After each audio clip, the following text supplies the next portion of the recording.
श्री स्वामी समर्थ.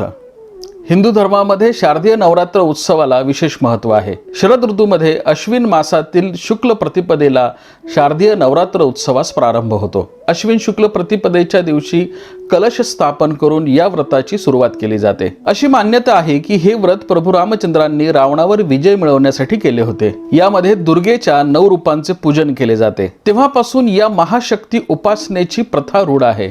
घटस्थापना करून 9 दिवस उपवास करून नवरात्रीच्या शेवटच्या दिवशी हवन, पूजन, कन्यापूजन करून या व्रताची सांगता केली जाते. 2024 या वर्षाचे घटस्थापनेचे मुहूर्त पुढील प्रमाणे आहेत. उदय तिथीनुसार गुरुवारी 3 ऑक्टोबर 2024 रोजी अश्विन शुक्ल प्रतिपदा आहे. या दिवशी शारदीय नवरात्र उत्सवास प्रारंभ होतो. सकाळी 6:07 ते सकाळी 9:30 कलश स्थापना घटस्थापनेचा शुभ मुहूर्त आहे. त्यानंतर सकाळी 11:37 ते दुपारी 12:30 अभिजित मुहूर्त आहे. या मुहूर्तांवर आपण आपल्या घरामधील कलश पूजन आणि घटस्थापना करावी. साप्ताहिक राशी भविष्यासाठी माझं योगेश मुळे हे YouTube चॅनल तुम्ही लाईक करा, शेअर करा आणि सबस्क्राईब करा. या शारदीय नवरात्र उत्सवामध्ये प्रत्येक राशीनं कुठल्या प्रकारची उपासना आणि साधना करायला हवी याविषयीची माहिती मी तुम्हाला सांगणार आहे. या उपासनेनं तुमच्या दैनंदिन जीवनामधील अडीअडचणी दूर होण्यासाठी तुम्हाला मदत होईल. व्यावसायिक स्थिरता, कौटुंबिक सौख्य तुम्हाला लाभेल. तुमच्या मनामध्ये अपेक्षित असलेल्या सर्व इच्छा, कामना पूर्ण करण्यासाठी घटस्थापनेच्या या व्रतासोबत तुम्ही केलेले हे दान, धर्म आणि उपासना तुम्हाला उत्तम लाभ देणारे ठरतील. या शारदीय नवरात्रीमधील प्रत्येक राशीनुसार उपाय आणि उपासना आपण पाहूयात. मेष राशीच्या व्यक्तींनी माता सिद्धिदात्रीची उपासना करावी. नवरात्रमध्ये रोज सकाळी आणि संध्याकाळी तुपाच्या दिव्यानं देवीची आरती करावी. नवरात्रीच्या शेवटच्या दिवशी देवीला लाल रंगाची चुनरी किंवा वस्त्र अर्पण करावे आणि कार्यसिद्धीसाठी प्रार्थना करावी.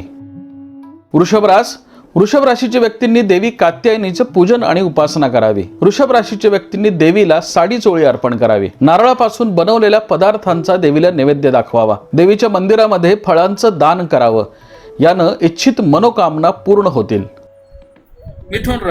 मिथुन राशीच्या व्यक्तींनी नवरात्रीच्या काळामध्ये काली माता आणि दुर्गा मातेची उपासना आणि पूजन करावं. दररोज सूर्यास्तानंतर देवी मातेच्या मंदिरामध्ये दिवा लावावा आणि शिऱ्याचा नैवेद्य दाखवावा. यामुळे घरामध्ये सुख समृद्धी येईल.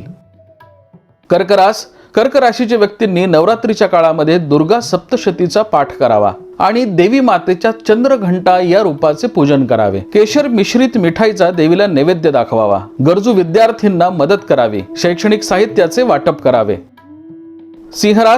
सिंह राशीच्या व्यक्तींनी नवरात्रीमध्ये दुर्गा मातेला लाल गुलाबाचे फूल अर्पण करावे. दुर्गा मातेच्या स्कंद माता या रूपाचे पूजन करावे. देवीला शिऱ्याचा नैवेद्य दाखवावा. यांनी भाग्यवृद्धी होईल. कन्या राशीच्या व्यक्तींनी नवरात्रीमध्ये देवीच्या महागौरी या रूपाचे पूजन करावे. गरजूंना दुधाचे दान करावे आणि 9 मुलींना अन्नदान करावे. खव्यापासून बनवलेल्या पांढऱ्या पेढ्याचा नैवेद्य दाखवावा. याने तुमच्या मनोइच्छित कामना पूर्ण होतील. तुळ राशीच्या व्यक्तींनी देवीच्या ब्रह्मचारिणी या रूपाचे पूजन करावे. देवीला पंचामृताचा नैवेद्य दाखवावा. देवीला हिरवे वस्त्र किंवा चुनरी अर्पण करावी. विड्याच्या पानावर सुपारी ठेवून देवीला अर्पण करावे. यामुळे रखडलेली कामं तुमची पूर्ण होतील. वृश्चिक राशीच्या व्यक्तींनी देवीच्या शैलपुत्री या रूपाचे पूजन करावे. देवीला गोड भात, बत्तासे, दुधापासून बनवलेली मिठाई अर्पण करावी. महादेवाच्या पिंडीवर दूधही अर्पण करावे. यानं संकटांवर तुम्हाला मात करता येईल. धनुराशीच्या व्यक्तींनी देवीच्या कुष्मांडा रूपाचे पूजन करावे. अशी मान्यता आहे की देवीच्या कुष्मांडा या रूपाचा सूर्यमंडळामध्ये वास असतो. त्यामुळे दररोज तुम्ही पाण्यामध्ये कुंकू टाकून त्या कुंकू मिश्रित पाण्याने सूर्याला अर्घ्य द्यावे. गरजूंना गव्हाचे दान करावे. यानं व्यवसाय नोकरीमध्ये नवीन संधी उपलब्ध होतील. मकर राशीच्या व्यक्तींनी या नवरात्रामध्ये देवीच्या ब्रह्मचारिणी या रूपाचे पूजन करावे. देवीला हिरवे वस्त्र अर्पण करून गहू आणि जवसाचे दान करावे. 9 दिवसामध्ये कुमारिका मुलींचे पूजन करावे आणि त्यांना भेटवस्तू द्याव्यात. यानं तुमच्या जीवनामध्ये समृद्धी येईल. कुंभ राशीच्या व्यक्तींनी या नवरात्रीमध्ये दुर्गा सप्तशतीचा पाठ करावा आणि महागौरी या देवीच्या रूपाचे पूजन करावे. देवीला लाल आणि पांढरे वस्त्र अर्पण करावे. देवीला गोड दह्याचा नैवेद्य दाखवावा. कुमारिकांचे पूजन करून त्यांना खीर खाऊ घालावी. यानं जीवनामध्ये समृद्धी येईल. मीन राशीच्या व्यक्तींनी या नवरात्रामध्ये देवीच्या कालरात्री या रूपाचे पूजन करावे। नवरात्रीच्या सप्तमीला माता कालरात्रीला शिरा आणि काळे हरभरे अर्पण करावेत। देवीला लाल गुलाब आणि लाल जास्वंद अर्पण करावे। यानं तुम्हाला तुमच्या अशुभ ग्रहदशेंवर मात करता येईल। ज्योतिषशास्त्रातील माहितीसाठी आणि साप्ताहिक राशी भविष्यासाठी माझे योगेश मुळे हे यूट्यूब चॅनल तुम्ही लाईक करा, शेअर करा आणि सबस्क्राईब करा।